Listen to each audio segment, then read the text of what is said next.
Sebelum kita buka box kembali ya Prof, ada hal yang ingin saya tanyakan ke Prof dengan gambar yang ingin saya tunjukkan. Saya minta 3 kata atau komentar Prof tentang sosok-sosok yang nanti akan kami tampilkan. Kita mulai satu persatu. Siap ya Prof? Boleh 3 kata terkait sosok yang satu ini Prof, Habib Djafar. Produktif. Produktif. Yang kedua? Dia bisa menjadi teladan. Produktif, toleransi. teladan. Dan yang ketiga sahabat saya. Baik, yang kedua? 3 kata. Wah, yang pertama adalah presiden kami. Yang kedua sahabat kami lah. Sahabat. Yang ketiga Prof? Istiqamah, konsisten. Konsisten, baik. Paus Franciscus. Iya, persamaan. Jadi sama-sama ingin menyalakan lilin di dalam kegelapan. Yang kedua adalah rela mengorbankan kepentingan subjektifnya untuk kepentingan objektif masyarakat. Artinya pengorbanan. Yang ketiga adalah keluhuran. Oke, baik. Selanjutnya, nah kalau yang satu ini gimana Prof? 3 kata saja. Perlu mendapatkan pencerahan. Perlu mendapatkan. Beliau adalah orang banyak dimusuhi orang. Power struggle. Jadi struggling. Jadi ada subjektivitas menonjol di situ. Saya tidak ingin mengatakan bahwa itu penghuni neraka, itu prerogatifnya Tuhan itu kan. Ya, pemimpin lain juga pernah punya alasan seperti itu, tapi tidak melakukan hal yang sama yang dilakukan. Oke, baik. Prof, ingin buka box nomor berapa kali ini? 3. 3. Kita buka box nomor 3. Melawan lupa. Langsung saja untuk box melawan lupa ini, Bang Kohar. Silahkan Bang Kohar. Ya, Prof kan santri, artinya pernah hidup dalam pesantren.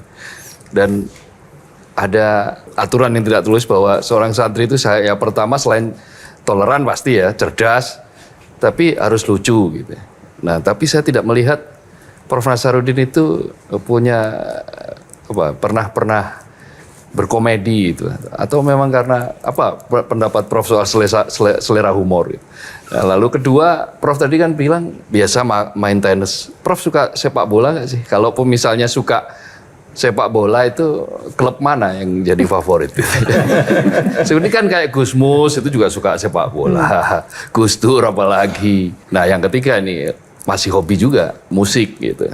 Prof terkategori seperti apa? Apakah seperti beberapa tokoh-tokoh santri yang nyeleneh begitu? Jadi misalnya kayak Kiai Haji Ahmad Siddiq, mantan almarhum yang pernah memimpin NU, Rois Am NU, itu ternyata mengoleksi Michael Jackson, musik-musiknya Michael Jackson. Nah, apakah model kayak seperti itu atau model kayak Gus Dur yang suka Umi Kulsum atau model kayak Pak A.R. Fahrudin yang menyukai keroncong gitu?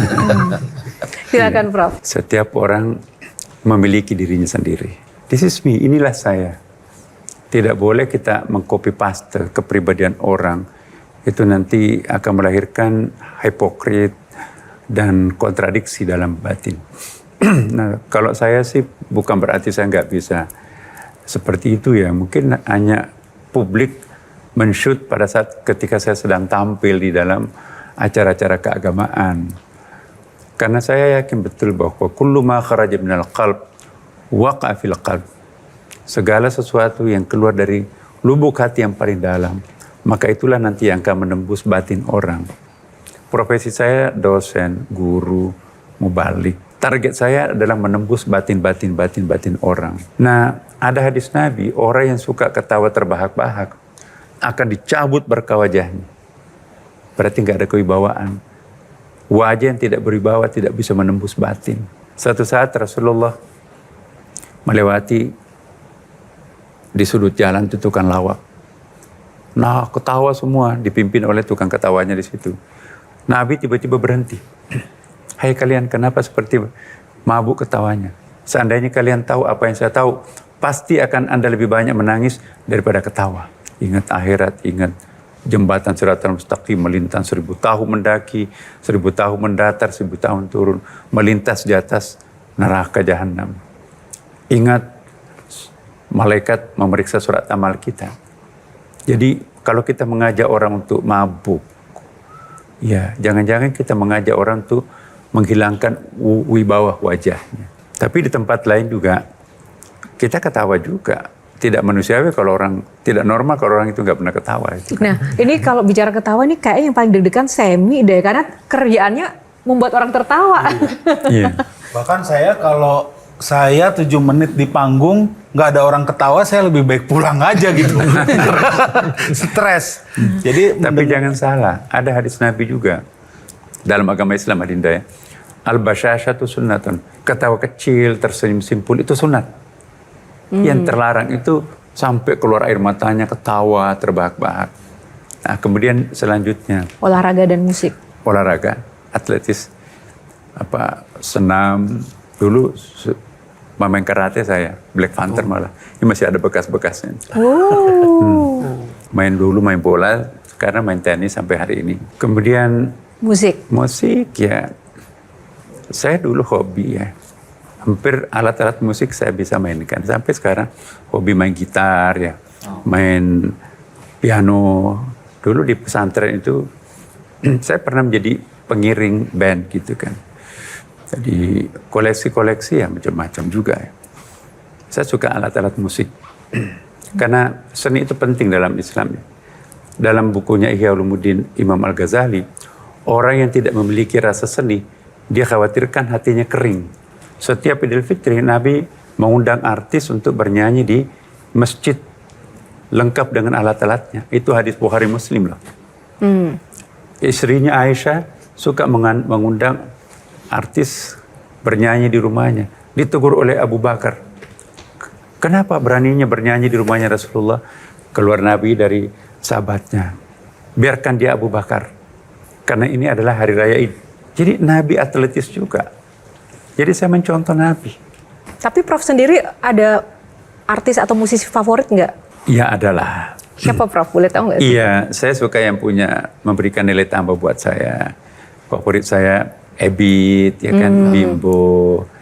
Kemudian dari lagu-lagu Arab itu ada beberapa artis-artis. Mas David? Ya, ya kalau saya justru sebenarnya tertarik melihat Prof gitu ya, bagaimana beliau ini selalu memberikan breakthrough pada saat ada di mana beliau selalu kasih breakthrough.